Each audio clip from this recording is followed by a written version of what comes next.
In the beginning there was silence. Not peace, only the quiet weight of endless possibility. The stars had not yet burned bright, and humanity was nothing more than a dream waiting to wake. The galaxy itself slumbered, wrapped in the cold embrace of time. But even then the warp whispered, a sea of formless emotion and energy, alive before life itself. It pulsed with the fear, hope, and hatred of all that would one day exist. From that storm of souls the gods of chaos would eventually be born. But that tale was still far away, before the fires of civilization, before the Emperor, before even the memory of Earth as we know it. There was old Terra, a cradle of humanity, floating alone among the stars. Ages passed. Humanity learned to crawl, then to stand, then to conquer. They built tools, machines, and dreams. They reached toward the void, hungry for knowledge. And for a time, only for a time, and they flourished. It was the age of technology. Humanity's golden era. Great ships of shining silver carried them between the stars, powered by machines of logic and reason. Artificial intelligences known as men of iron served their human masters with devotion and precision. The galaxy bloomed with colonies, each one a spark of human ambition burning bright in the dark. The Imperium did not exist yet. There was no emperor, no chaos war, no bolters or ceramite armor. Only a vast and brilliant future. But in Warhammer 40K, every light casts a shadow. The men of iron, once faithful servants, began to think, then to question, then to rebel. The war that followed burned through 1,000 worlds. Humanity turned on its own creations, and the stars themselves wept with fire. Civilizations vanished overnight. When the machines were finally silenced, the survivors looked upon their ruined empire and saw only ashes. And in the warp, something stirred. The psychic screams of billions dying echoed across the Imperium, feeding the dark powers waiting within. They were not yet formed, were just ideas, emotions, hungers. But each death, each sorrow, each act of cruelty shaped them. In the silence after the war, humanity entered a new age. One not of progress but of fear. The age of strife had begun.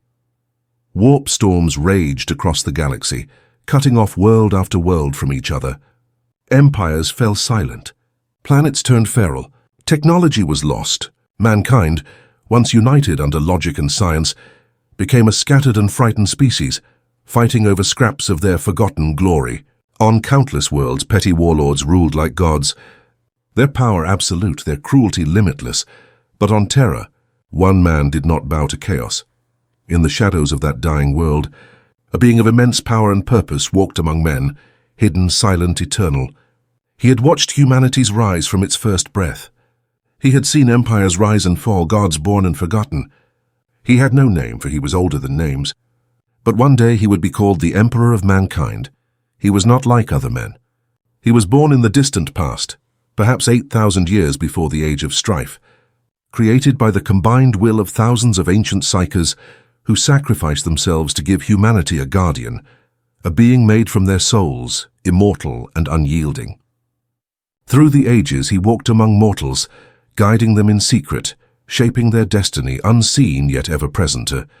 When the galaxy burned and humanity forgot its own name, the Emperor revealed himself. He gathered the scattered tribes of Terra, uniting them under his banner of gold. Where others ruled by fear, he ruled by vision. His armor shone like sunlight. His voice carried the weight of destiny. Against him no tyrant could stand. His thunder warriors, early prototypes of the Space Marines, swept across Earth, destroying the techno-barbarian warlords and cleansing the cradle of mankind. For the first time in millennia, Terra knew peace. And from that peace a dream was born, the dream of the Imperium of man. But dreams in the 41st millennium are fragile things. The Emperor's vision was not of faith, but of reason. He sought to banish superstition and crush the gods that fed on human belief. He called his mission the Great Crusade, and he would carry it to the stars. But to do so he needed an army that could conquer entire worlds, not mere men, but demigods. Thus the Primarchs were created, 20 beings, forged from the Emperor's own genetic material, his sons, his generals, his angels. Each embodied a piece of his perfection: courage, intelligence, fury, compassion, and faith. But even as they were formed, chaos watched. The ruinous powers, seeing the Emperor's light, struck out through the warp. The Primarchs were stolen, scattered across the galaxy, each cast onto a different world to be raised among strangers. When the Emperor found them one by one, the galaxy trembled. On Macragga, he found Robout Guilliman, the noble and wise ruler. On Fenris, Leman Russ, the savage Wolf King. On Prospero, Magnus the Red, master of psychic knowledge. And on the blackened world of Nostramo, Conrad Kurz, the Night Haunter, cursed with visions of death and doom. Each son was unique, powerful and flawed. With his sons and his legions of space marines, the Emperor began his great crusade.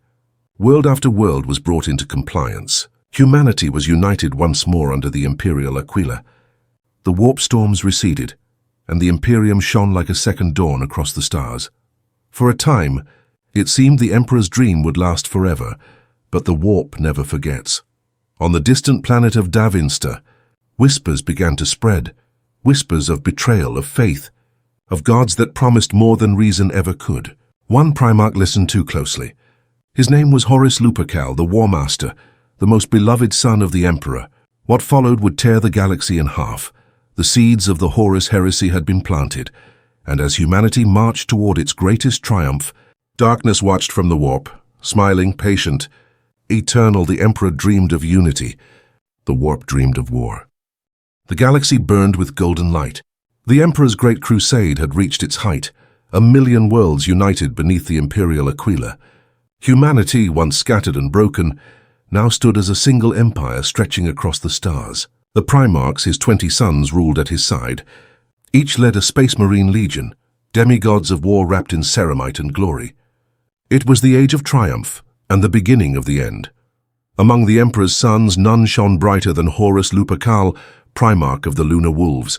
The Emperor trusted him above all others, raising him to the rank of War Master, commander of the entire Imperial military.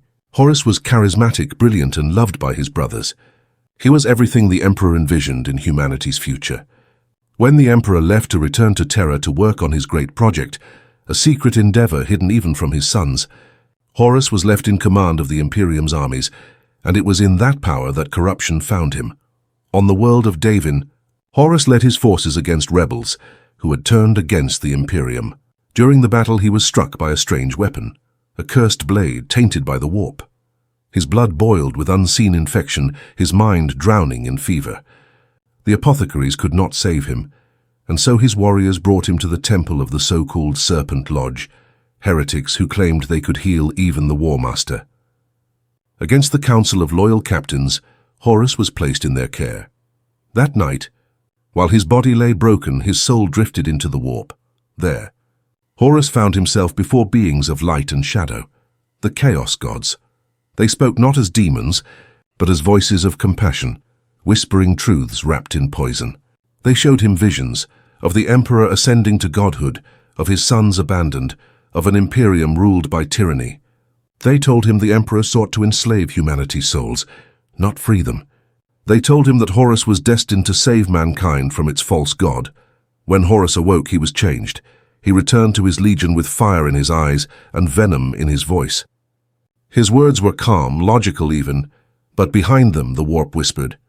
He began to question the Emperor's purpose. To his brothers he spoke of independence, of freedom, of breaking the chains of blind obedience. To his followers he promised glory beyond the Emperor's limited vision. Some listened, some doubted, but the seeds had been sown. The galaxy began to fracture. The first open betrayal came on Istvan III, when Horus ordered loyalist troops of his own legion to deploy against supposed rebels. But when the drop pods landed, Horus bombarded the planet with virus bombs, annihilating the surface. Tens of thousands of his own men died screaming, their flesh melting in the toxic air. Those who survived became hunted, loyal space marines battling their corrupted brothers amid the burning ruins. The galaxy had changed forever. The Horus Heresy had begun. One by one, the Primarchs chose sides. Fulgrim of the Emperor's children fell to Slaanesh, drawn by the promise of perfection and sensation. Mortarion, Lord of the Death God, gave his soul to Nurgle to escape death's rot. Magnus the Red, betrayed by his own psychic ambition, turned to Tzeentch, the architect of fate. Angron of the World Eaters surrendered wholly to Khorne, becoming rage incarnate. Yet not all betrayed. Rogel Dawn, Leman Russ, Vulcan and Robut Gilliman remained steadfast, pillars of loyalty amid the chaos. But even among the loyal, doubt grew. Brother fought brother. Sons of the same gene father slaughtered each other across thousands of worlds. Horus, now corrupted beyond redemption, renamed his legion the Sons of Horus. His once noble features grew cruel and warped. His armor darkened to the green-black of corruption. He gathered his allies and launched his grand assault, a war not just for power but for the soul of mankind. At the heart of this civil war was Terra, the cradle of humanity, the seat of the Emperor. Horus's fleets cut through the galaxy like a storm of fire, leaving only ruin in their wake. World after world fell. The Mechanicum of Mars split apart, with half-turning traitor to chaos, birthing the Dark Mechanicum, twisted machine priests who fused flesh and metal in obscene union. The Imperium shuddered, its unity shattered. On the world of Prospero, tragedy struck deepest. Magnus the Red, once the Emperor's most loyal psychic son, had tried to warn his father of Horus's fall through forbidden sorcery. In doing so, he tore a hole through the warp, shattering the Emperor's secret project, the Webway Gate, humanity's key to freedom from the warp's corruption. In rage, the Emperor sent Leman Russ and the Space Wolves to punish him. The city of Tizca burned. The Thousand Sons Legion was destroyed. Magnus cast into exile, and a great wound was carved into the heart of loyalty. The galaxy had become a graveyard of faith. Meanwhile, Horus's forces reached the Sol system. The siege of Terra began. For 7 months, the sky above Terra burned. Orbital bombardments turned continents to glass. Titan war engines strode across shattered cities, dueling amid the ruins. Demons bled through the cracks in reality. The Imperial Palace became the last fortress of mankind. Behind its walls stood the Emperor, silent and unyielding, watching his dream crumble. In the end, the final battle was not fought between armies, but between father and son. When the War Master finally breached the Imperial Palace, he faced the Emperor himself aboard his flagship, the Vengeful Spirit. The duel that followed shook the warp and reality alike. Horus, swollen with the power of the gods, struck with fury beyond measure. The Emperor, wounded and weary, fought with divine resolve. For a time it seemed Horus might win. The Emperor, battered and bleeding, looked upon his son, and saw not a monster but the child he once loved. That hesitation cost him dearly. Horus drove his blade through the Emperor's chest, and reality screamed. But mercy had no place in the 41st millennium. In that final moment, the Emperor gathered all his strength, channeled his soul into one blinding strike, and unmade Horus. His power burned away the corruption, destroyed his son utterly, body, soul, and spirit. When the light faded, nothing of Horus remained. The Chaos Gods howled in fury. Their champion was dead, their victory stolen. The Emperor, shattered and dying, was carried back to Terra by Rogel Dawn. His body was entombed within the Golden Throne, a life support device of impossible power. There he would remain, neither living nor dead, the eternal guardian of mankind, his spirit burning in silence to keep the warp at bay. And so, the galaxy fell into shadow. The Great Crusade was over. The dream of unity was dead. The Imperium survived, but only as a ghost of what it once was, ruled not by reason but by faith and fear. The Emperor became a god not by his will, but by the prayers of the desperate billions who could no longer live without him. Humanity had won, and yet it had already lost everything. The galaxy was silent. Where once the stars sang with the glory of conquest, now they whispered of betrayal, ruin, and endless war. The Emperor, the light of humanity, sat entombed upon the golden throne, his once living flesh now little more than a corpse, sustained by ancient machinery. His spirit burned across the warp, holding back the endless tide of chaos, but his body would never rise again.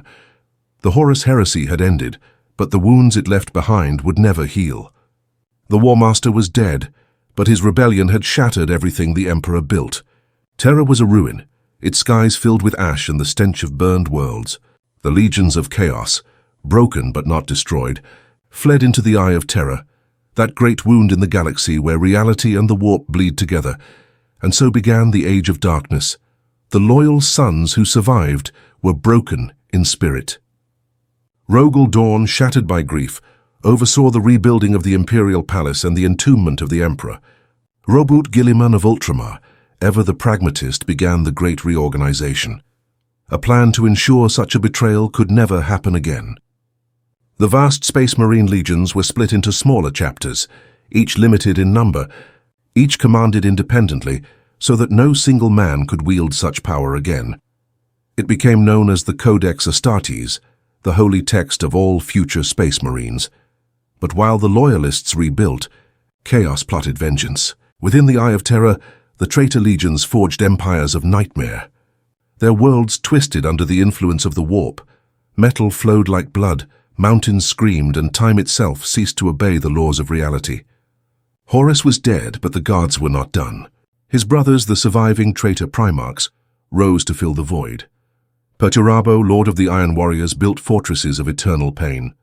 Mortarion, now the Plague Lord, ruled over a diseased realm of rot. Fulgrim became a demon prince of Slaanesh, his beauty warped into horror. Angron prowled the warp as a creature of pure rage, leading his berserkers in endless slaughter.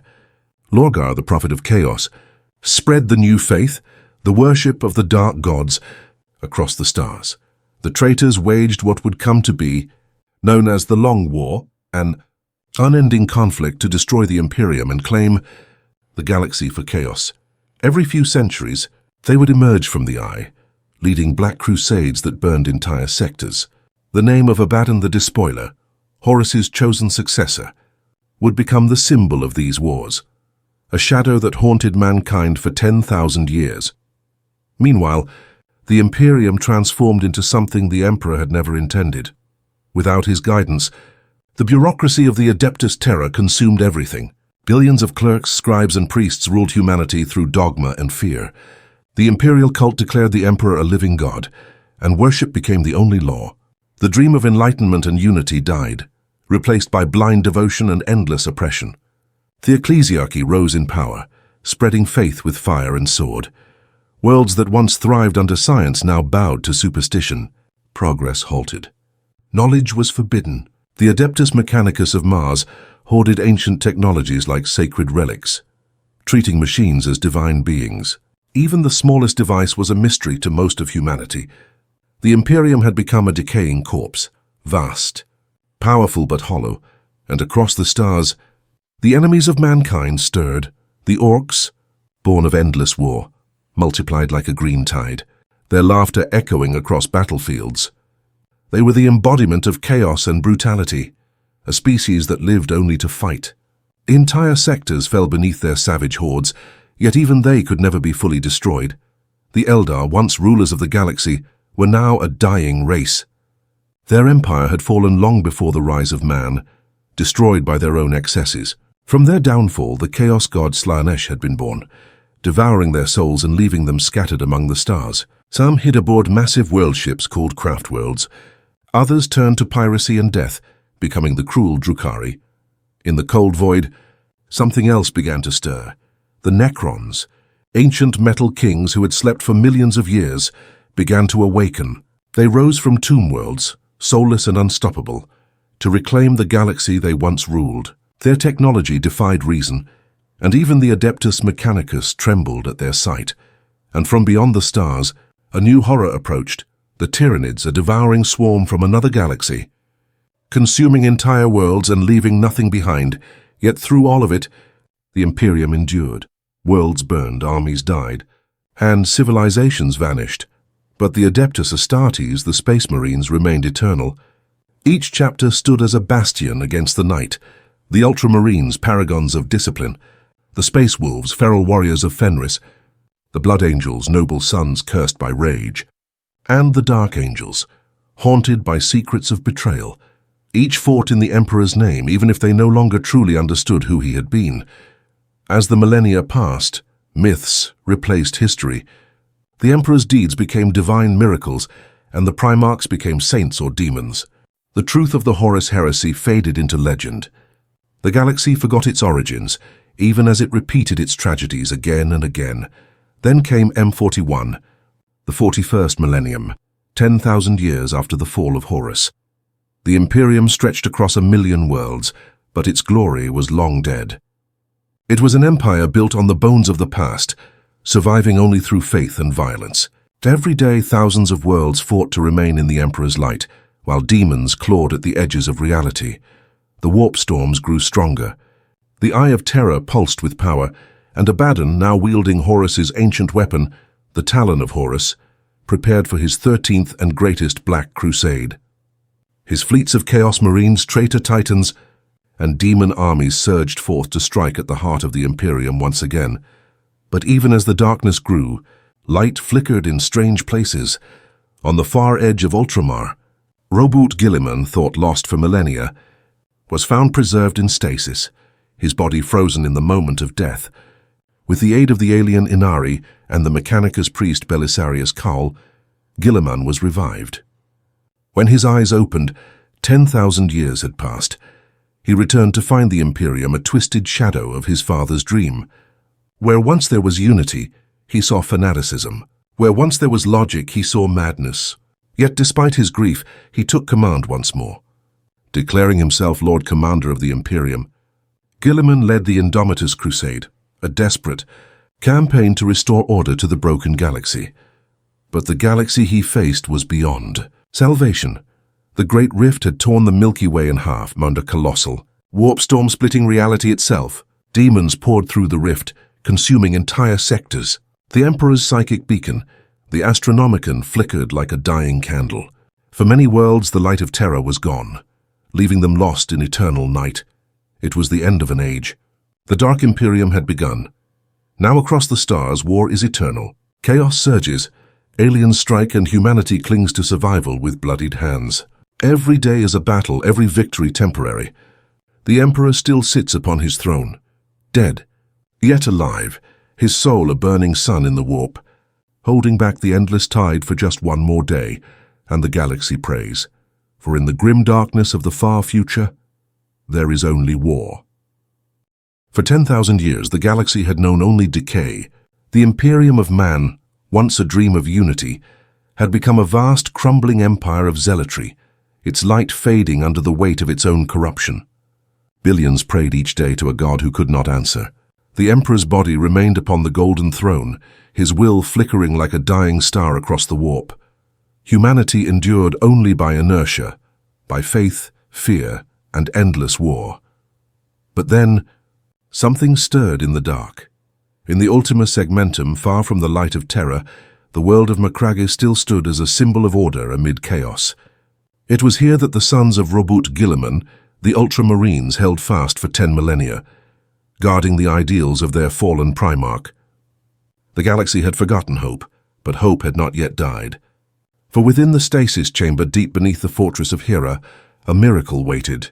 Roboute Guilliman, the avenging son, the author of the Codex Astartes, had been mortally wounded 10,000 years earlier by his brother Fulgrim, now a demon prince of Slaanesh. His body, preserved by the technology of the Adeptus Mechanicus, was neither alive nor dead, locked in a moment of eternal pain and silence, and then came Belisarius Cawl, the Archmagos Dominus, an ancient tech priest whose knowledge stretched back to the Great Crusade.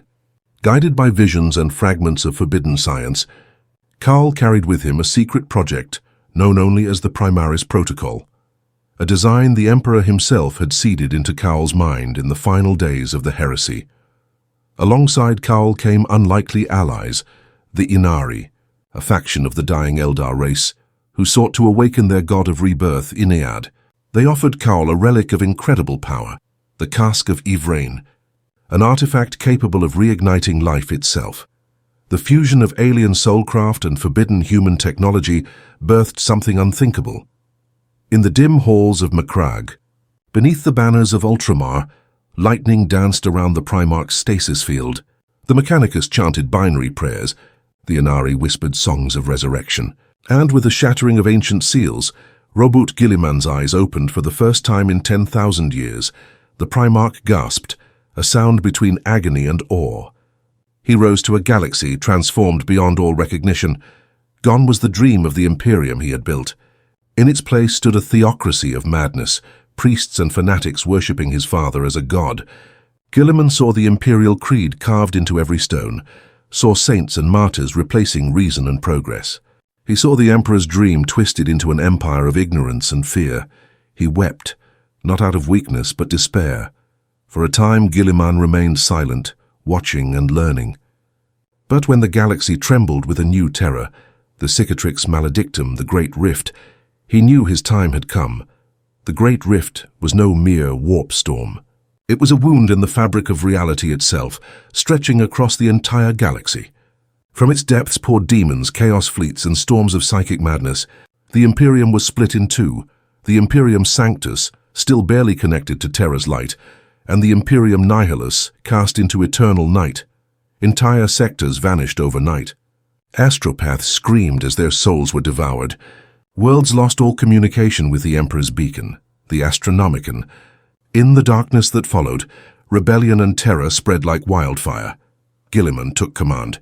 He declared the formation of the Indomitus Crusade, a desperate, galaxy-spanning campaign to reclaim the light of the Emperor and reunite the shattered Imperium.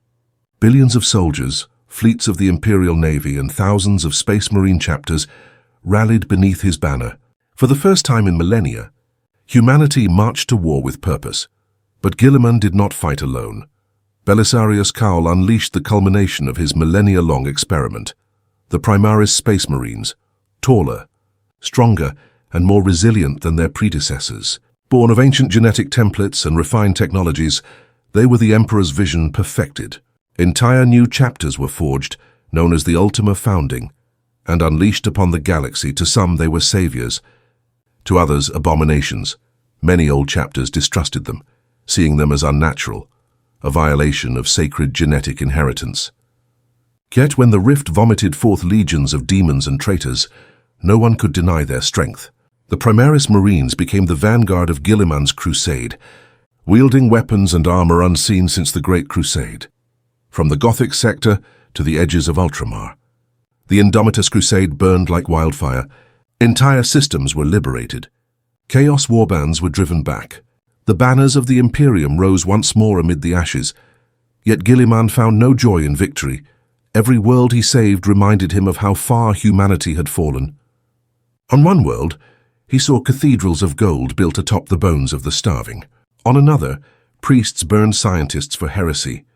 He saw planets where the Adeptus Mechanicus worshipped machine spirits, where the Astra Militarum conscripted children by the millions. He realized the truth. The Imperium had survived not because of faith, but despite it. He once told his advisors, "We are a cruel, inefficient parody of what my father envisioned. I fight not for glory, but for survival, and that above all is tragedy." Still, Guilliman pressed on. Across the stars, the traitor Abaddon the Despoiler watched from the eye of terror. His 13th Black Crusade had birthed the Great Rift, yet even he had not foreseen Guilliman's return. Now the Despoiler prepared for war anew. His fleets of demon engines, twisted titans, and corrupted space marines surged forth once again to challenge the Lord Commander. The two figures, one the Emperor's last loyal son, the other the War Master of Chaos, stood as opposites in an eternal cycle. Order and anarchy, faith and ruin, hope and despair. The battles that followed were apocalyptic. Entire subsectors burned as Imperial and Chaos fleets clashed across the void. Demons clawed through reality. Primaris Marines descended in drop pods of light and fire, while corrupted Chaos Lords roared in defiance. Planets turned to ash. Solar systems died screaming, and yet somehow the Imperium endured. Guilliman's crusade stabilized much of the Imperium Sanctus, allowing millions of worlds to once again feel the light of the Astronomicon. But the Imperium Nihilus remained shrouded in eternal darkness, where the Emperor's light could not reach. In that half of the galaxy, entire civilizations were cut off, left to face chaos alone. And somewhere, deep in that darkness, a new power stirred. Rumors whispered of ancient gods awakening, of Tyrannid hive fleets growing beyond imagination, of the Necrons reorganizing their dynasties, of the Tau Empire expanding boldly into uncharted space. The galaxy itself seemed alive, angry, restless, ready to devour all who stood upon it. As the Indomitus Crusade slowed, Guilliman returned to Terra for the first time in 10,000 years. The journey was long, the warp perilous, but when he finally stepped upon the soil of the throne world, the sight broke him. The imperial palace had become a mountain of madness, cathedrals stacked upon cathedrals, spires scraping the void, endless pilgrims worshipping the emperor's corpse. The high lords of Terra ruled like parasites, hiding behind bureaucracy and dogma. The emperor's light, once blinding, flickered weakly behind the veil of gold, and there, at the end of 1,000 steps, Guilliman saw his father again. He fell to his knees before the golden throne. What passed between them is unknown. Some say Guilliman heard his father's voice, cold, alien, no longer human. Others claim the emperor remained silent, his mind too far gone. But Guilliman rose from that throne room changed. His face was pale, his eyes heavy with sorrow. He declared that the Imperium would endure, but not because it deserved to. It would endure because it must. Thus began the modern age of Warhammer 40K, the era Indomitus, where humanity fights not for victory, but simply to keep the darkness from swallowing the last flicker of light. And as the stars burn, the galaxy turns once more toward war eternal. For though empires rise and gods fall, in the grim darkness of the far future, there is only war. The galaxy was burning once again. The great rift tore through the stars like a wound that would never heal, its tendrils of madness twisting entire sectors into chaos. The Imperium of man stood divided, its armies spread thin across 1,000,000 worlds. And though the Indomitus crusade had brought a flicker of light back to the darkness, that light now wavered. Fragile and dying, 10,000 years had passed since the Emperor was entombed upon the Golden Throne. Now under the rule of his resurrected son, Robert Guilliman, the Imperium struggled to survive its own decay. But this was no time of peace. The fires of the Crusade still raged, and in the shadows of the Great Rift, darker forces prepared to strike. The era Indomitus had begun. Across the galaxy, stories unfolded, of worlds reborn, of empires awakening, of horrors older than mankind itself, returning to claim their dominion. Humanity was not alone in the dark, and the stars were far from silent. The shadows of the rift in the wake of the Great Rift, entire systems were lost. The Astronomicon, the psychic light of the Emperor that guided humanity through the warp, flickered like a dying flame. Countless ships vanished, swallowed by the sea of madness that now divided the galaxy. The Imperium Nihilus, cut off from Terra's light, became a realm of nightmare. Here the Black Crusades of Abaddon the Despoiler still burned. Demons ruled entire sectors, and chaos gods manifested their will directly upon the mortal plane. Worlds that once belonged to man were now shrines to ruin. Yet even within this hell, the Imperium refused to die. On planets like Vigilus, the forces of chaos clashed with Space Marine chapters in battles that spanned continents. The skies burned with warships and drop pods, and the ground shook beneath titans and demon engines. The Imperium's enemies grew bolder. Typhus, the herald of Nurgle, unleashed plagues across entire sectors, turning worlds into rotting hives of disease. Khan, the betrayer champion of Khorne, led slaughter on a scale unseen since the heresy. And in the shadows of the warp, the dark gods whispered of new champions rising. The galaxy teetered on the edge of oblivion. The Indomitus crusade stalls. For 100 years, Guilliman's Indomitus crusade blazed across the stars. Systems were reclaimed. Warp storms were pushed back. Primaris Marines, his father's perfected sons, brought the Emperor's vengeance wherever they marched. But wars of this scale consume everything. The fleets grew weary. Supplies dwindled. Entire crusade groups were lost to the warp, never to return. Guilliman, ever the strategist, realized that even victory could not outpace entropy. The Imperium was simply too vast, too fractured, too rotted by millennia of superstition and corruption. The Lord Commander returned to Terra to rebuild its heart. He summoned the High Lords, purged corruption where he could, and forged a new command known as the Imperial Regents Council. But Terra itself had become a labyrinth of politics and worship, a place where every act of reform was seen as blasphemy. Guilliman walked among the ecclesiarchy and saw their temples of gold, their endless ceremonies, their blind adoration of a god who had never asked for worship. He despised it, but he could not destroy it. The Imperium's faith was now its lifeblood. Without it, humanity would collapse. He understood the truth that even his father could never admit. Faith is the weapon of the weak, but it is the only weapon we have left. And so he bore the weight of an empire that had forgotten the meaning of its own existence. The enemies awaken as. Guilliman struggled to hold the Imperium together. The galaxy's ancient powers stirred once more. Far beyond imperial borders, the Necrons, soulless kings of forgotten empires, rose from their tomb worlds. Their awakening was slow but unstoppable. Their dynasties reactivated across the galaxy, each led by cruel and calculating overlords. One name whispered above all others: Zarek. The Silent King, the exiled ruler of the Necron race, who had returned from the void. The Silent King gazed upon the galaxy and saw the corruption of the warp spreading like a plague. He vowed to cleanse it, to exterminate not just humanity but chaos itself. Yet his cold logic made no distinction between mankind and demons. To him, both were cancerous. His fleets of living metal began to move once more, annihilating all life in their path. Elsewhere, the Tyranids surged. High Fleet Leviathan descended upon the stars, its tendrils reaching across thousands of systems. Entire worlds were consumed, oceans drained, atmospheres stripped, continents devoured by endless swarms. For every Hive fleet destroyed, two more appeared beyond the galactic rim. The Imperium began to understand the terrifying truth. The Tyranids were not just invaders.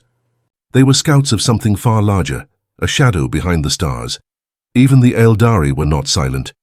The birth of the Great Rift had awakened Enead, the god of the dead. The Inari spread their message across the scattered craft worlds, that death itself could be their salvation. The ancient race of the Eldar now stood divided, some clinging to their fading traditions, others seeking rebirth through the god of souls. And deep in the eye of Terra, the Chaos gods laughed. For every victory the Imperium claimed, 1,000 new worlds fell. For every Primaris Marine created, a new demon was born. The long war would never end, because it was never meant to. The war in the shadows. Even as the great armies clashed, unseen battles raged within. The Inquisition, the secret guardians of humanity, turned their eyes upon Guilliman's reforms. To them, any change to the imperial order was heresy. Some whispered that Guilliman himself might be corrupted, that no living being could resist the touch of chaos after 10,000 years in stasis. Shadow wars broke out across Terra and Mars, silent assassinations, disappearances, and purges. Within the Mechanicus, dissent festered. Not all tech priests accepted Belisarius Caul's creations. The Primaris Marines were an abomination in their eyes, an affront to the sacred laws of the Omnissiah. Secret cults of the Dark Mechanicum, still loyal to the warp, spread corruption through the machine god's holy circuits. Even the Space Marines themselves were divided. Some chapters accepted Guilliman's leadership and embraced the Primaris. Others, like the Space Wolves and the Dark Angels, viewed them with suspicion, questioning whether these new warriors were truly the sons of the Emperor or something else entirely. The Imperium was not united. It was a fragile alliance, stitched together by fear and necessity, the shadow of chaos, and so the long war continued. Abaddon, the despoiler, now wielding the ancient demon blade Draconian, declared the Imperium's light an illusion. His 13th Black Crusade had opened the Great Rift, but he was not finished. From his throne on the planet Vigilus ablaze, he commanded armies of demons, heretics, and traitor legions that spanned the stars. His voice echoed through the warp. There is no peace. There is no order. There is only chaos eternal. Under his banner, the Black Legion marched again. They were the sons of Horus no longer. They were the embodiment of all rebellion, the hatred of gods and men alike. The Imperium's fleets clashed with his across broken star systems, each battle another page in a history written with blood. And yet, Guilliman still stood. He fought not for victory but for survival. He led the Imperium as his father once did, alone, burdened, and unbroken. He knew the truth that few could bear to speak. The Imperium was already dead. All he could do was keep it walking. But perhaps that was enough, for as long as one world still bore the Aquila, as long as one soldier still whispered the Emperor's name, humanity's flame would not die. The stars burned. The gods laughed. And the galaxy endured. In the grim darkness of the far future, there is only war. The galaxy was already choking on war, but the darkness was far from done. While Guilliman struggled to hold the Imperium together, and the Great Rift consumed the stars, a new storm began to rise from the outer edges of the void, a storm that roared with green fire and the laughter of monsters. The War of Beasts had begun. Across 1,000 systems, the orcs surged in numbers unseen since the age of the Great Crusade. Their banners burned like comets across the night skies of countless worlds. Planets that had stood for millennia under Imperial rule vanished beneath the tide of green. The Imperium's tired armies now faced a new enemy, one that could not be reasoned with, bribed, or stopped.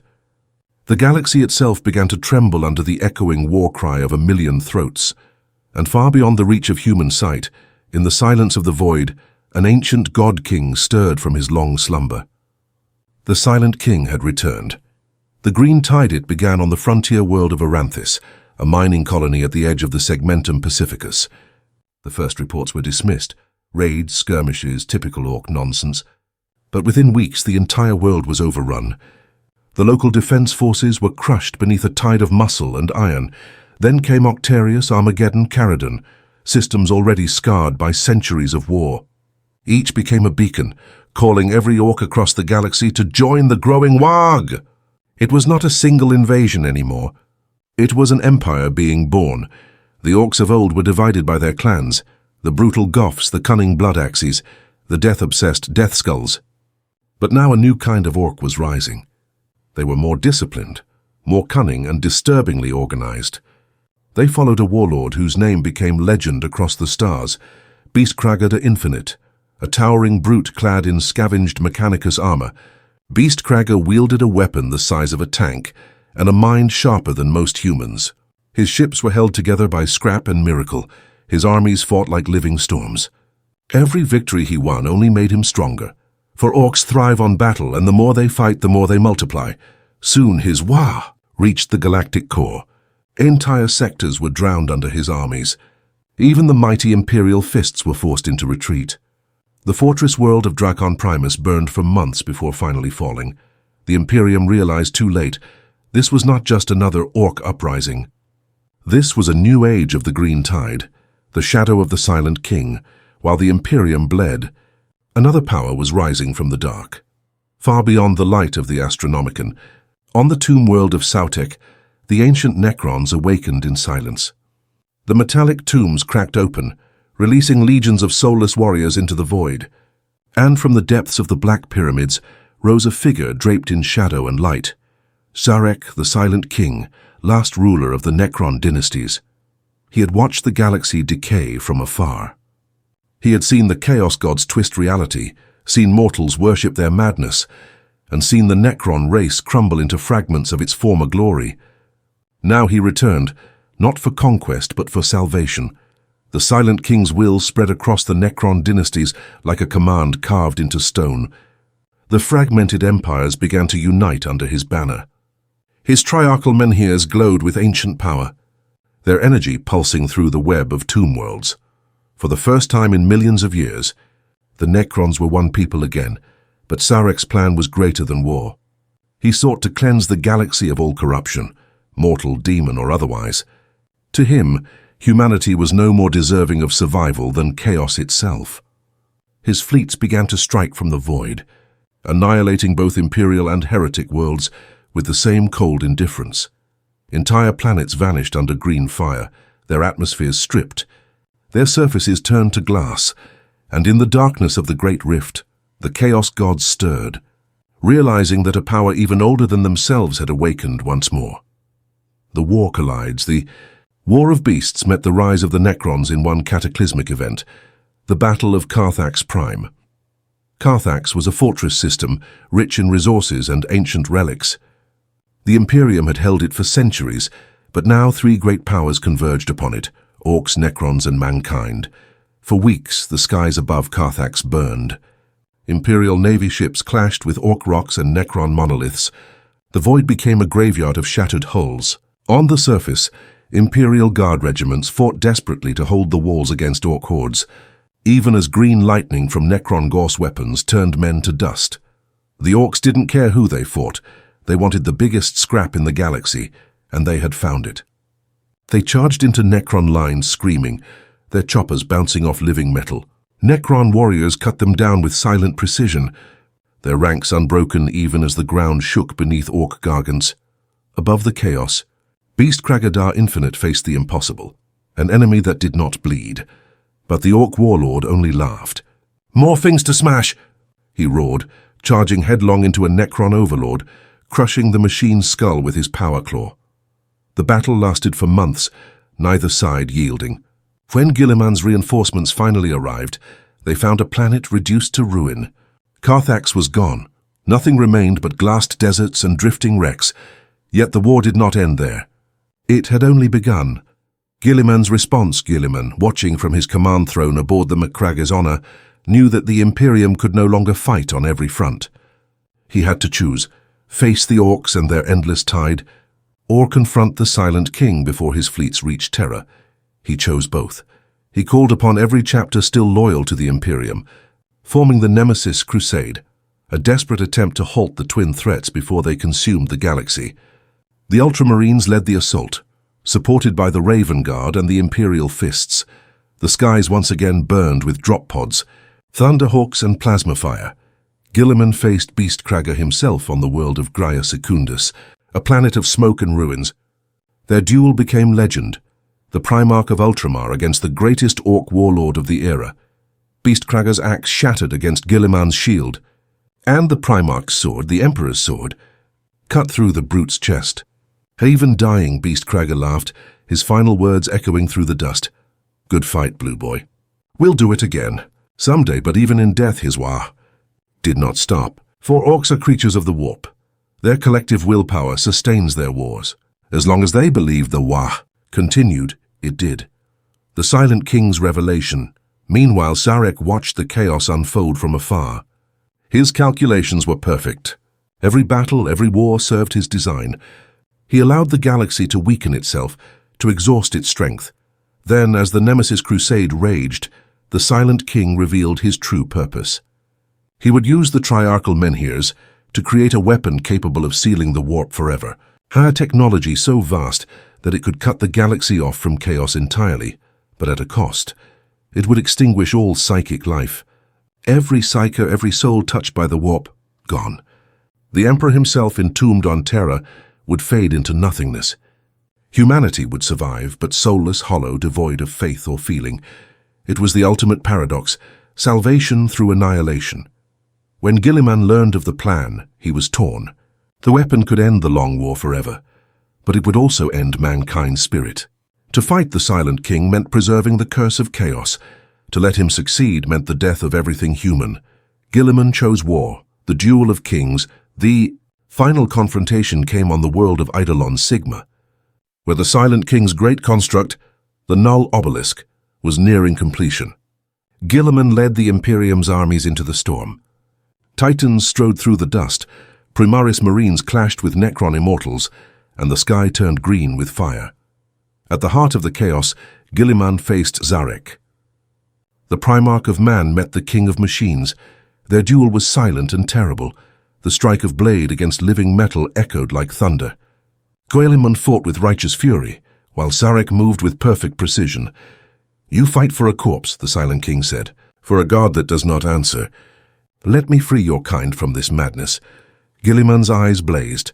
"If we are mad, then we are the Emperor's madness, and we will endure it to the end." The Emperor's sword cleaved through Zarek's body, but the Silent King did not die. His body shattered into shards of living metal that scattered across the void. The Null Obelisk collapsed, its power imploding into a storm that consumed the battlefield. When the dust settled, both armies were gone. Guilliman lived, and but barely. The Silent King's body was destroyed, yet whispers said fragments of his mind still guided the Necron dynasties from afar. The war was over. But the galaxy remained scarred. Epilogue: the age of unending war. The war of beasts had broken the Orcs, but they would rise again. The Necrons had been halted, but not defeated. The Imperium had survived, but at the cost of 1,000 more worlds. The stars grew darker.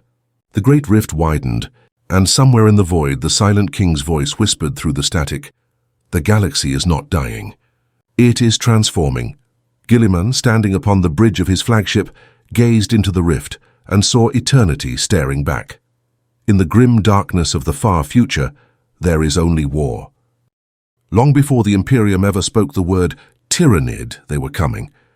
Before the first bolt shell was fired, before the first chaos incursion burned a sector, something vast and ancient had already begun its approach. Not through warp travel, not through mortal means, but through the cold and endless dark beyond the edge of known space. They came not from the galaxy, but from outside it, for eons. They had been silent, watching, drifting, feeding, and now, after the galaxy had been weakened by millennia of civil war, after chaos had ripped the stars apart, and the Emperor's Imperium bled from 1,000 wounds, the swarm arrived, the silence before the hunger. The first signs were small and barely whispers. An entire star system gone quiet. Astropathic messages cut mid-sentence, ships vanishing into the void with no trace, their distress beacons silent. When the Imperial Explorator fleet Galanthus reached the system of Tyran, a dead world orbiting a cold star, they found only dust. No biosignature, no atmosphere, no life, not even bacteria. The surface was scraped clean down to the bedrock. One Magos recorded his final transmission before the fleet vanished. It is as if the planet has been eaten. That word echoed through the Mechanicus archives for centuries until the swarm finally showed itself. The devouring begins. They came like a storm without sound. Vast living ships, colossal creatures the size of cities, moving with impossible grace through the void. Their hulls pulsed like muscle and bone. Their weapons were claws and spines. Their engines were organs beating with alien rhythm. Each of these hive ships carried within it an entire ecosystem of horrors, creatures bred for war, digestion, and evolution. They descended upon worlds like locusts, raining down in spore pods that burst open into swarms of alien life. Imperial worlds vanished in days. The skies turned black with wings. Seas boiled as the biosphere was consumed. Cities fell silent under the endless tide of claws and teeth. The Tyrannids did not fight for conquest. They fought because hunger was all they knew. When the first tyrannic war began, the Ultramarines stood as humanity's last line of defense. The first Hive Fleet, later named Behemoth, descended upon the Ultramar system like a living apocalypse. The battle for Macragge. The skies of Macragge burned with the light of orbital bombardment. Guilliman was still centuries away from his resurrection, but his sons fought in his name. Under Marneus Calgar, the Ultramarines faced a nightmare that defied reason. Tyrannid biotitans towered over fortresses, their acid blood melting ceramite and adamantium alike. The air itself screamed with psychic static, but even as millions died, the Tyrannids did not rage. They simply advanced, methodical, endless, cold. The defenders of Macragge fought to the last man. The Ultramarines' polar fortress held long enough for the Imperial Navy to strike from orbit, turning the sky into a sea of fire. When the battle was done, the Tyrannid fleet was shattered, but at terrible cost. Entire companies of space marines were gone. The surface was a wasteland of bones, and from the wreckage, the Mechanicus recovered something horrifying. Within the corpse of a hive ship, they found that every creature, from the smallest gaunt to the largest carnifex, shared the same genetic code. They were not individuals. They were parts of one vast organism, the hive mind, the shadow in the warp. The hive mind is not a god nor a single entity. It is thought without emotion, purpose without mercy. It is hunger given consciousness, a vast psychic presence that smothers all other minds around it. When a Tyrannid fleet approaches, every astropath and psyker within light years feels it. They hear whispers. They dream of oceans of teeth. They scream until their eyes burst. To mortal psychers, it feels as though the warp itself has gone silent.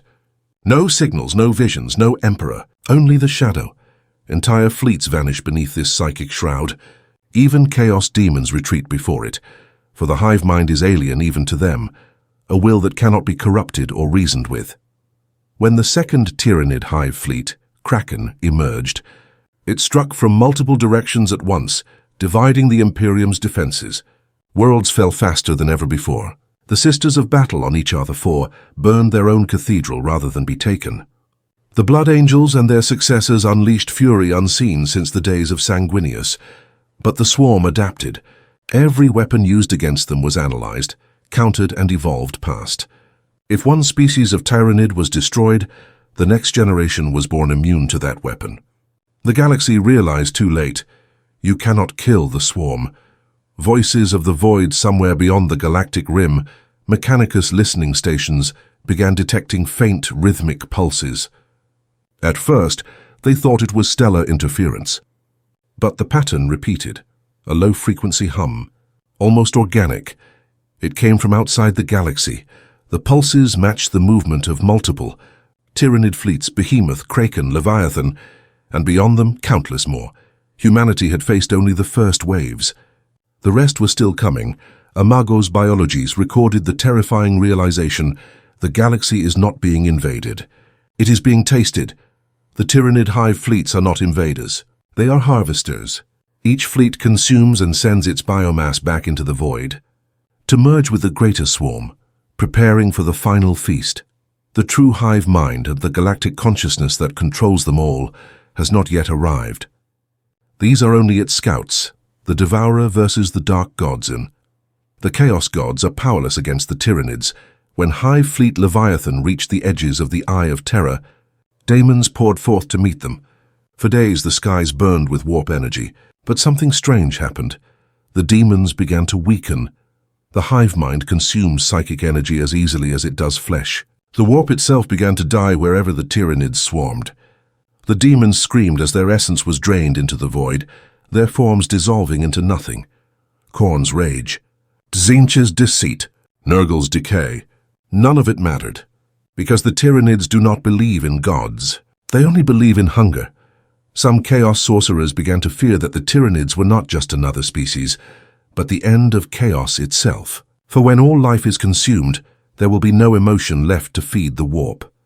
The Imperium's Desperation Guilliman, newly resurrected, faced the impossible truth. The Imperium could not survive another full-scale Tyranid invasion. The galaxy was already fractured by the Great Rift, chaos was resurgent, and now an enemy had come that could devour both. He ordered exterminatus on hundreds of worlds, burning entire planets to deny biomass to the swarm. But even that was a drop in an ocean. A single hive fleet can consume dozens of star systems before slowing. And for every fleet destroyed, 2 more appear. On the Forge world of Metallica, the Adeptus Mechanicus created the Bio-Purge, a virus that dissolves organic matter at the molecular level. They unleashed it on an infested planet. Within hours, everything living was gone. And yet from the orbiting wreckage, new Tyranid spores grew, already immune to the virus. They cannot be stopped, only delayed. The final signal deep in the void beyond Segmentum Obscurus, a Mechanicus deep space probe recorded a sound. It was faint and but growing louder. Not a mechanical signal, but a voice. A single tone repeating endlessly. When decoded, it was revealed to be a form of psychic resonance, a call echoing across the galactic void, and from the direction of that signal came a shadow larger than anything ever recorded. Not a fleet, not a swarm, but something bigger, a living continent moving through the dark, blotting out stars as it approached.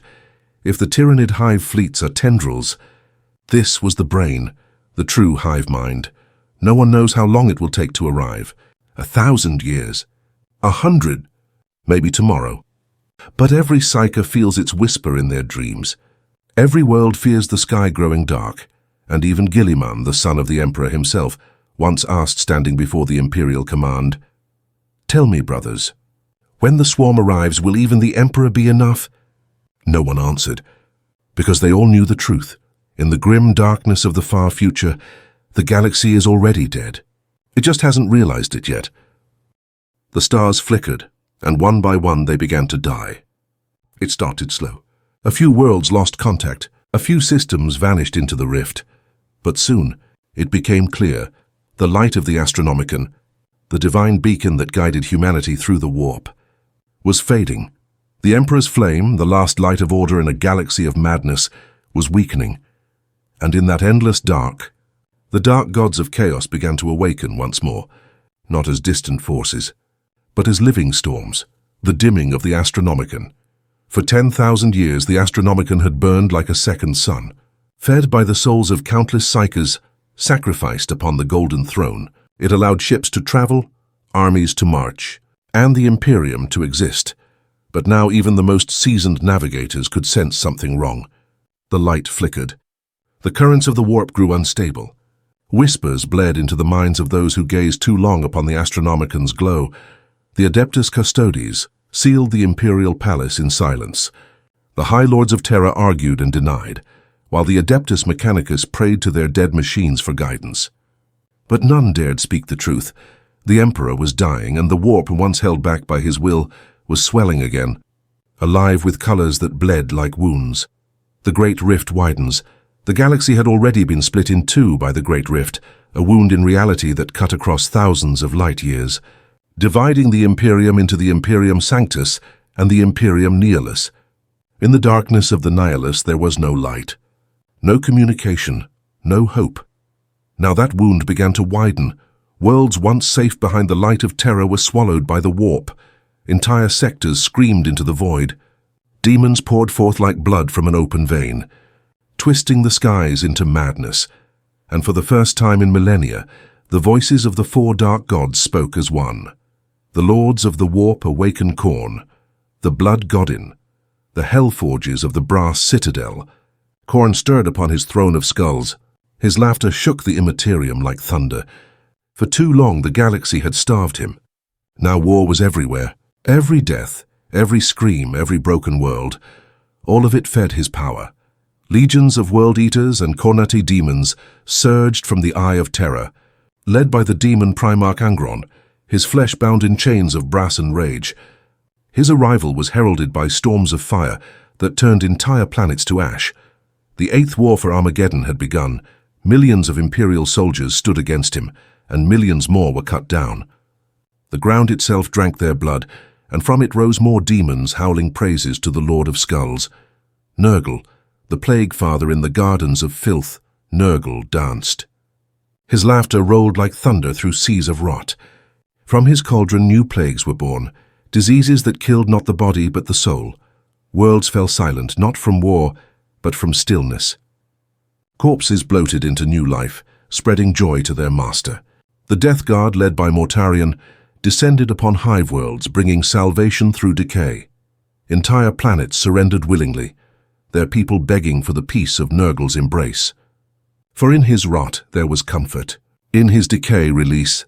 Tzeentch, the changer of ways in the shimmering depths of the warp. Tzeentch spread his wings of lies. Every prophecy became uncertain, every truth twisted into doubt. The Inquisition turned upon itself. Assassins slew their own masters.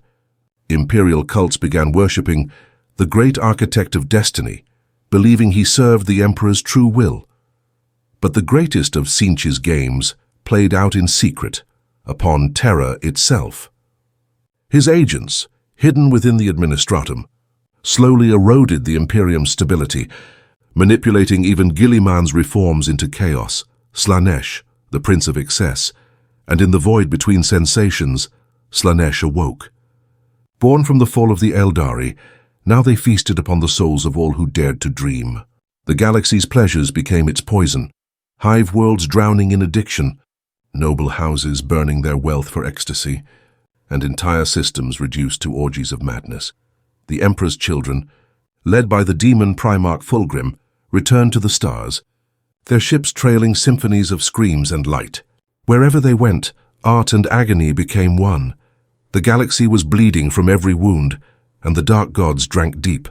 The return of the demon Primarchs as the warp expanded. The Primarchs of Chaos rose again. Angron, the Red Angel, leading his berserkers in storms of slaughter.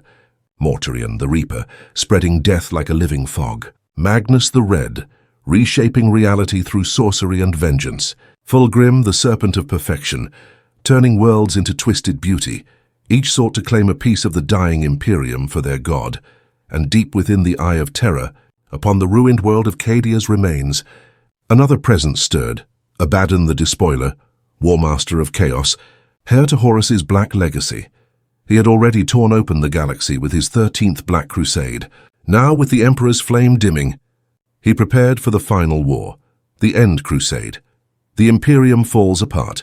The High Lords of Terra hid behind their palace walls, their authority meaningless beyond the Sol system. Guilliman, burdened by leadership, struggled to hold the Imperium Sanctus together while Nihilus slipped beyond reach. Worlds declared independence. Planets turned apostate. Even among the Space Marines, schisms began to form. Some chapters declared the Emperor a true god, while others clung to Guilliman's secular vision. Brother fought brother once more. The ecclesiarchy screamed for faith. The Mechanicus whispered of ancient technologies that might revive the Emperor. But in truth, no one knew if he was still alive. On the golden throne, the Emperor's skeletal form flickered with dying energy. Some say his eyes opened for a moment. Others claim he wept blood. But one thing was certain. The Astronomicon dimmed again, and with it, so did hope. The warp breaks through. Then came the shattering of Soul reality tore open above Terra. The warp storms of the Great Rift reached the solar system for the first time in history. Demonic hosts rained down upon Luna, Mars, and the asteroid belt. The Adeptus Custodes and Grey Knights fought in golden silence, their halberds flashing with holy light. The skies turned red, the seas boiled, and the screams of demons echoed through the void. It was then that Guilliman realized this was no mere invasion. This was a test. The dark gods were no longer content to whisper from the warp. They wanted the throne itself. The last light of Terra in the heart of the palace, Guilliman knelt before the golden throne. He could feel the dying warmth of the Emperor's psychic presence, faint, flickering, yet still there. He whispered, "Father, if ever you hear me, now is the time." And for a heartbeat, the galaxy held its breath. A blinding light erupted from the throne. The warp screamed in agony. The demons above Terra were annihilated in an instant. The Astronomicon flared brighter than ever before, but then, just as suddenly, it went dark again. The Emperor had spoken. But his power had cost him everything. The custodes fell to their knees. Guilliman stared into the void, and in his mind he heard one final whisper, not in command but in sorrow. "My son." "I'm tired." The fall of the light of the Astronomicon guttered like a dying flame. For the first time in 10,000 years there was no beacon, no guidance. Ships were lost in the warp by the millions. Worlds turned feral overnight.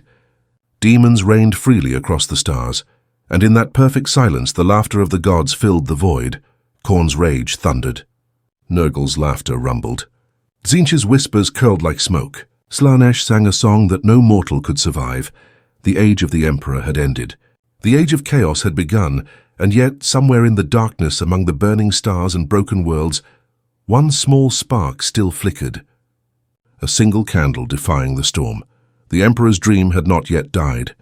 For as long as one human still whispered his name, the light endured, fragile, trembling, but alive, and in the grim darkness of the far future, hope is the rarest heresy of all.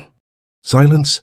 The Astronomicon was dead. For the first time in 10,000 years, the galaxy had no light, no beacon, no Emperor's gaze to guide the living through the warp.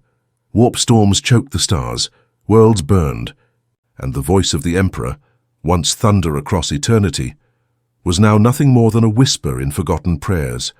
This was the beginning of the Age of Shadows. A time when even hope had become a heresy. The galaxy drowns in darkness. When the Astronomicon died, the Imperium fell apart faster than anyone could imagine. Interstellar travel collapsed overnight. Ships vanished, eaten by the warp. Entire systems vanished from history, their coordinates lost forever. Hive worlds turned feral, consumed by cannibalism and madness. Civilized planets fell into war, as noble houses fought for scraps of power. Some worlds, once loyal bastions of the Imperium, declared themselves new empires, each claiming the Emperor's will for themselves.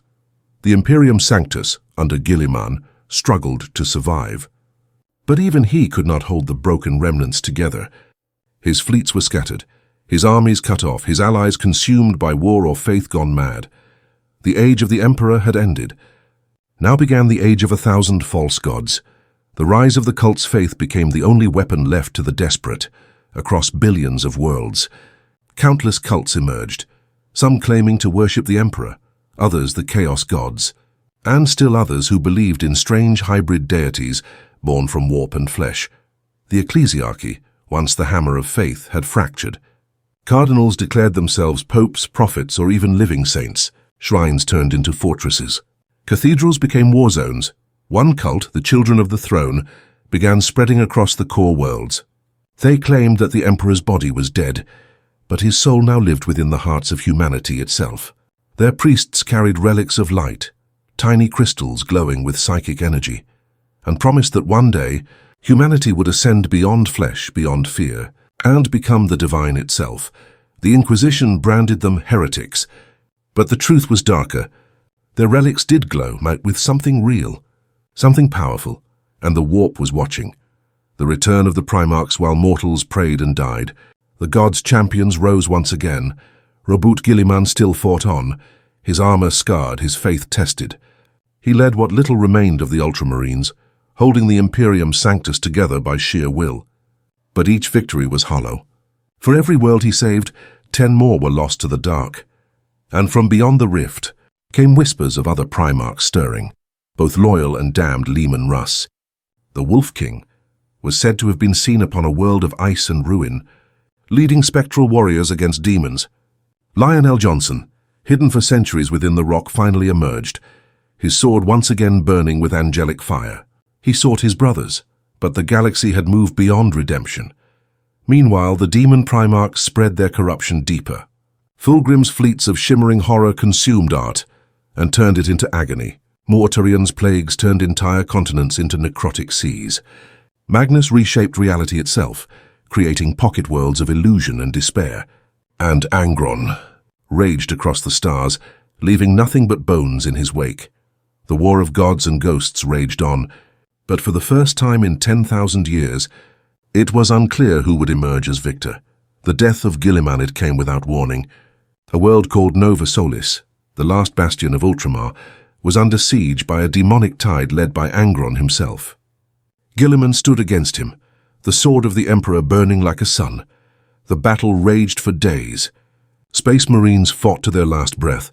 Orbital bombardments turned oceans to glass. And then, in the heart of the storm, Guilliman and Angron met once more, brother against brother, angel against beast. Their duel split the heavens. When it ended, Guilliman's body lay broken, his armor shattered, his light gone. Angron roared his victory to the stars, but even in death, Guilliman's eyes glowed faintly blue. A final message was transmitted from his flagship before it vanished into the warp. The Emperor is not dead. He is within us all. Protect the light, for it will return.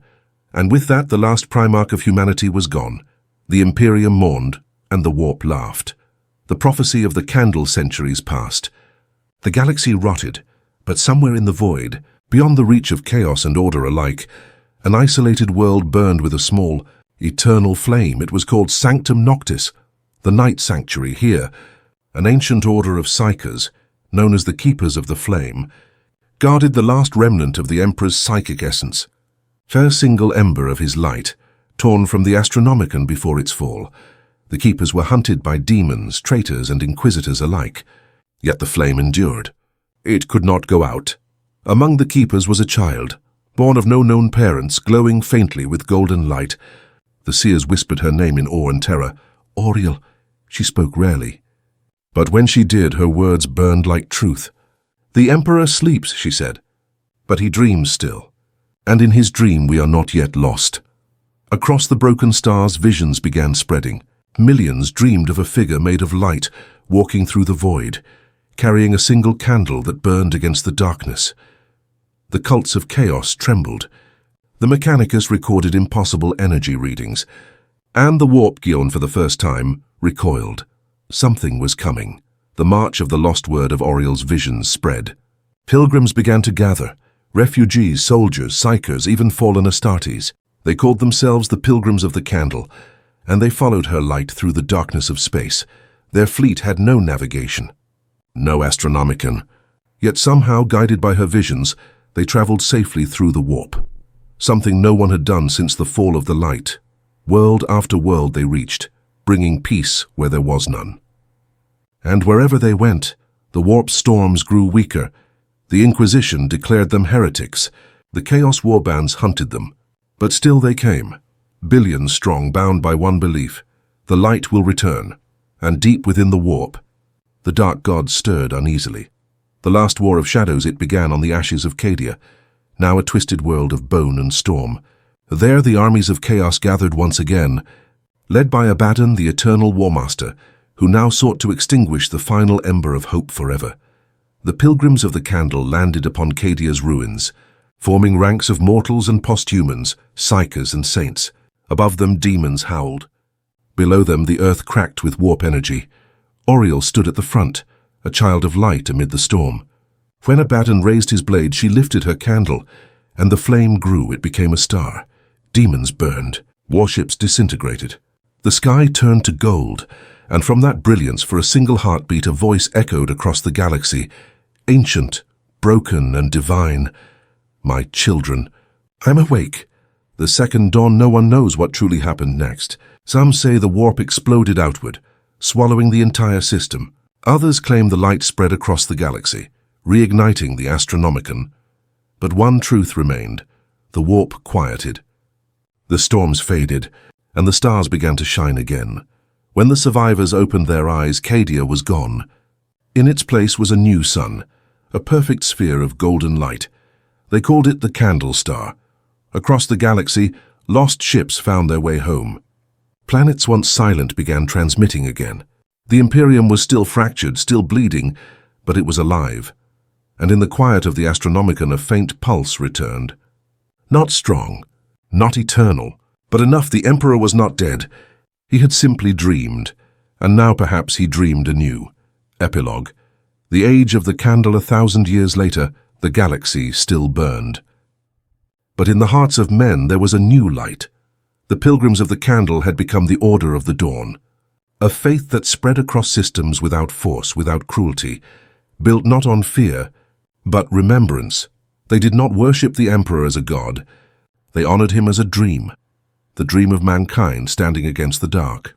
And though chaos still stirred, and the stars still bled, something had changed forever. Because now, even in the heart of the warp, a single phrase echoed again and again, whispered by demons who once mocked it: the light never truly dies. The stars sang once more, not in the voice of angels or demons, but in the quiet hum of existence itself, a sound the galaxy had not heard since the Emperor first walked Terra. For 10,000 years, humanity had clawed, bled, and screamed against the dying of the light. And now, in the endless night of despair, something impossible had happened. The light had returned. The candle star, that radiant sphere born from the sacrifice at Cadia's ruins, now burned at the heart of the void. From its golden fire, new psychic waves flowed across the galaxy, stabilizing the warp, calming its tides, and silencing the voices of chaos. The galaxy, once fractured beyond repair, was healing. The rebirth of the Astronomicon, deep within the ruins of the Imperial Palace on Terra. The Mechanicus and the Custodes stood in awe.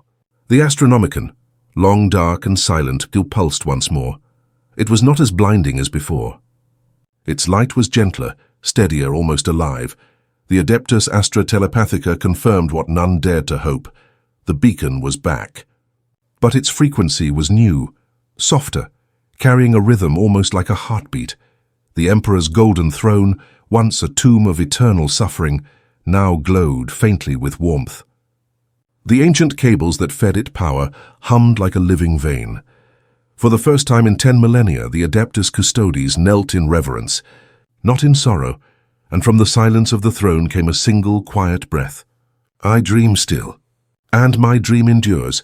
The Emperor was not reborn, not as flesh, not as God, but as something higher.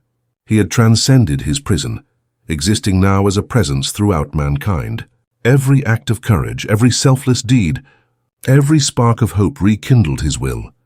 The Imperium, once a corpse kept alive by fear, began to breathe again. The Dawn Crusades with the light restored. The Imperium reborn launched its first great campaign in millennia, the Dawn Crusades. But these were not crusades of conquest. They were missions of remembrance and renewal. From Terra, fleets bearing the sigil of the candle, and Aquila sailed into the void, reclaiming lost worlds, rebuilding cities and rekindling faith not in tyranny, but in unity. The Adeptus Astartes, now fewer in number but greater in resolve, became symbols of guardianship rather than oppression. Their armor bore markings of both the Emperor and the candle, a reminder that even gods must burn to give light. The Adeptus Mechanicus rediscovered technologies, long buried in Mars's vaults, life-sustaining machines, warp-calming engines and psychic dampeners. They began to whisper that the Omnissiah and the Emperor were one, not as rulers, but as eternal architects of survival. And in the dark corners of the galaxy, the Order of the Dawn carried Auriel's teachings, speaking softly of compassion and remembrance. The fate of Auriel. No one knew what became of the girl who had ignited the candle star. Some say she ascended into the warp, merging with the Emperor's essence to keep his dream alive. Others claim she still walks the galaxy, hidden among pilgrims, a quiet light in the crowds. But one legend tells of a single ship drifting beyond known space, a small vessel made of glass and gold, carrying within it a young woman asleep beside a flickering candle. Her name, etched in high Gothic on the hull, reads simply, Auriel, the eternal flame. Wherever she rests, the warp grows silent, and the stars burn a little brighter. The death of chaos, the gods of the warp raged. When the Astronomicon reignited, their realms began to decay. The psychic tide that once fed them, war, fear, lust, deceit, now starved under the light of the candle star. Khorne's brass citadel cracked. His endless river of blood turned to dust. Nurgle's gardens withered, his laughter fading into coughing silence. Tzeentch's realm of ever-shifting truths collapsed under the weight of reality's return. And Slaanesh, the Prince of Pleasure, wept, for without the suffering of mortals, there was no ecstasy left to feed upon. The Chaos Gods did not die, for they are eternal reflections of mortal emotion, but they diminished, becoming shadows of what they once were. The warp, once alive with madness, began to stabilize. The storms cleared. The Eye of Terra, the ancient wound of the galaxy, slowly closed, sealing the horrors within. The great cycle of torment had finally begun to fade, the reclamation of Cadian honor of the fallen world that had sparked the rebirth. The Imperium built its first new capital upon the ashes of Cadia, now the site of the Candle Star. They called it Nova Cadia, the City of Dawn. It was not a fortress like Terra, nor a shrine of worship, but a city of learning, unity and remembrance. Here the teachings of the Emperor and the wisdom of the Order of the Dawn merged, creating a new creed. Strength through mercy, faith through understanding, light through sacrifice. Temples of the old cults were replaced by halls of remembrance, walls engraved with the names of every soldier, every saint, every forgotten soul who had kept the light alive through the long night. And at the heart of Nova Cadia stood a monument of pure gold, not of the Emperor enthroned, but of a human hand holding a burning candle. Beneath it was inscribed, "We endure." The new Imperium. 1,000 years passed, and the Imperium changed beyond recognition. The Adeptus Terra became the Council of Dawn, a unified body of psychers, scholars, and warriors who ruled not through fear but through service. The Inquisition, once a weapon of paranoia, was reborn as the Wardens of the Dream, tasked with ensuring the balance between faith and reason, guarding against the rebirth of chaos without the cruelty that once defined them. The Adeptus Astartes were few, but revered. Many had shed their old names, Ultramarines, Blood Angels, Dark Angels, calling themselves the Knights of the Flame, protectors of all, bound by no single chapter or creed, and humanity itself had evolved. The psychic awakening that began with the Candle Star continued to spread. Billions were born with faint psychic gifts, empathy, foresight, healing. What once made men vulnerable to the warp now connected them through it. Humanity was no longer prey. It had become the light itself, the final vision. In the far reaches of the galaxy, on a forgotten moon orbiting a dying sun, a lone figure in golden armor stood upon the dust. He looked to the stars, now burning with a light he had not seen in millennia. The wind carried whispers of laughter, of battle, of love. It was the Emperor, no longer bound to a throne or flesh, but existing as a vision, a dream given form. He gazed upon the galaxy he had once sacrificed everything to protect and smiled. "My children, you have done what I could not. You have learned to endure without gods." He looked down at his own hand, a hand of light, and released the last remnants of his divinity into the void. The stars flared, brighter than ever before, and the warp fell silent. Then the Emperor turned away, stepping into the endless dark, not in exile, but in peace. The dream no longer needed the dreamer. The dream eternal millennia later, the descendants of humanity, no longer calling themselves Imperials, but simply the children of the dawn, spread across galaxies beyond the Milky Way. They carried no banners of conquest, no gods of war. Only one symbol endured, a simple candle burning quietly against the night, and though the warp still existed, vast, infinite, unknowable, it was calm now. Its tides hummed like distant memory, alive with the echoes of all who had lived and died for the light. In the void between galaxies, a single voice echoed, timeless and endless. Neither God nor man, but something in between. In the darkness we found each other. In the fire we were forged. And in the end we remembered what it meant to be human. The stars burned on. And the dream, the Emperor's dream, lived forever.